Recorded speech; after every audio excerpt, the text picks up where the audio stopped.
এই শেষ জীবনটা এভাবে কাটবে তা আমি সঙ্গে ভাবিনি।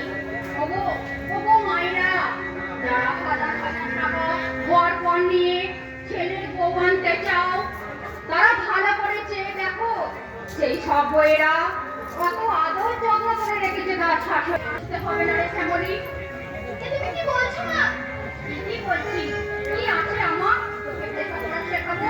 কেন কেন দাদা? দাদা বলেছে কথা? হ্যাঁ, ওই যে কথা বলেছে।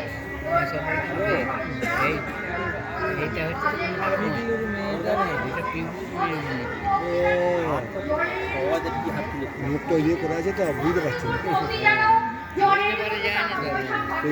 না আচ্ছা, বেশ করেছি। আমার স্বামীর রোজগারের টাকা আমি যা খুশি তাই করবো। দাদা তোমরা বলার কে শুনি? আমি মা, তোমার স্বামীর মা, যার জন্য তুমি স্বামী পেয়েছো। পাইনি মা, পাইনি। তোমার আদরের ওই বাদরটাকে আমার মা বাবা নগদ 1,00,000 টাকার 10 ভরি সোনা দিয়ে কিনে দিয়ে গেছে। বৌমা, এই জন্যই বুঝি শান্তি তোমারই কথা মতো আমার প্রতি এরকম দুর্ব্যবহার করে চলেছে। আর তোমারই কথাতেই বুঝি শ্যামলীর ঘরের মাইনেটা বন্ধ করে দিয়েছে। আমার কেনা বাদরটাকে আমি নাচাবো নাকি তুমি নাচাবে? ছি ছি ছি ছি ছি বৌদি ছি। দাদার সম্বন্ধে এরকম কথা বলতে তোমার একবারও মুখে বাঁধলো না? যদি যদি শুনতে পারবে দাদা? কি করবে তোর দাদা? আমার গায়ে হাত তুলবে?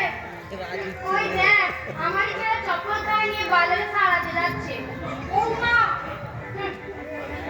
তোমার ছেলে নাকি আমার আবার ভয় দেখায়, বাড়ি থেকে নাকি আমাকে তাড়িয়ে দেবে। আমার বাবা যে 1,00,000 টাকা দাঁত চামক দিয়েছে